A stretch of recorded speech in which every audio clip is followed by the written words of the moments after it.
Presiden Joko Widodo mengatakan selama ini tidak ikut campur terkait produksi mobil SMK, peran pemerintah hanya mendorong agar mobil karya anak bangsa itu ikut uji kelayakan. Calon Wakil Presiden nomor urut 02, Sandiaga Salahuddin Uno, mendukung rencana pemerintah meluncurkan mobil SMK.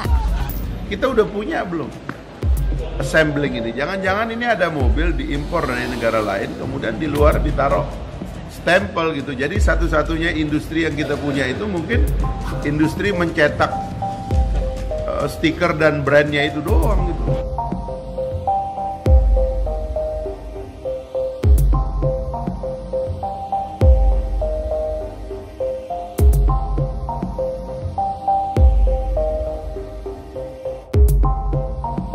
Baik, paling tidak mungkin mereka tidak perlu menginvestasikan terlalu besar pada tahap awalnya, mereka bisa memakai fasilitas yang dimiliki oleh Timur.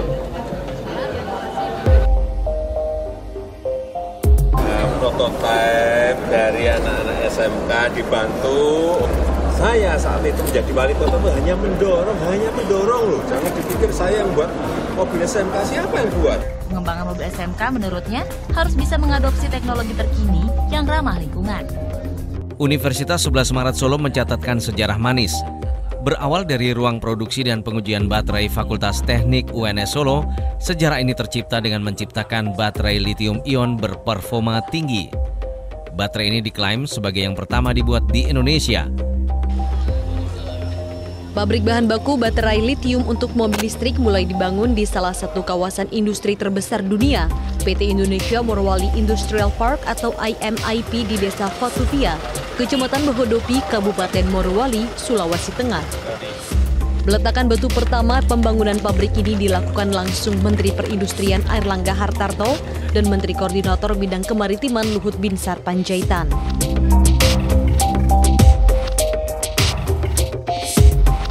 Hanya problemnya mungkin tadi sudah disampaikan Pak Nur, masalah yang berkaitan dengan baterai. Saya kira anunya di situ. Poin yang harus kita ambil di produksi baterainya.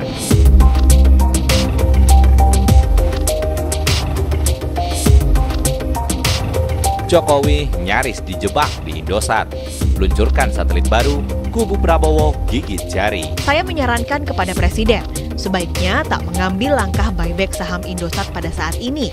Nilai perusahaan sudah turun jauh dibanding saat dibeli Qatar Telekom. Saat ini, perusahaan asal Qatar, Ooredoo, jadi pemegang saham mayoritas sebesar 65%, sementara pemerintah hampir 15%. Apakah kemudian perlu membeli Indosat untuk mendorong katakanlah digitalisasi, penggunaan paket data ke depannya, internet ke depannya? Nggak perlu. Ya, karena fokus saja di BUMN, tapi BUMN diberi penugasan untuk membangun infrastruktur telekomunikasi di daerah-daerah terpencil misalkan. Itu sudah lebih daripada cukup.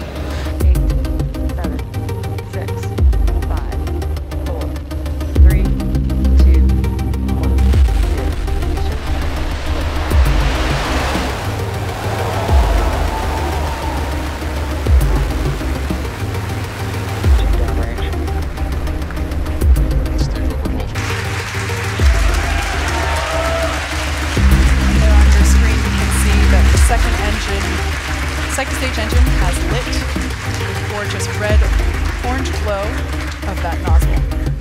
We're now at T plus 3 minutes 5 seconds into flight. Coming up next will be fairing deployment. Now the second stage is in the vacuum.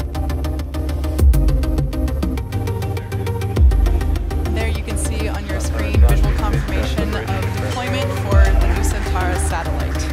Satelit akan sanggup mengorbit selama lebih dari 15 tahun dengan mengcover 25.000 desa, terutama di wilayah timur Indonesia.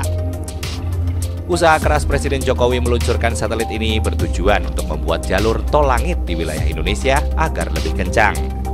Berkat satelit ini, ke depan, maka konektivitas internet di wilayah Indonesia akan lebih meningkat menyongsong Industri 4.0.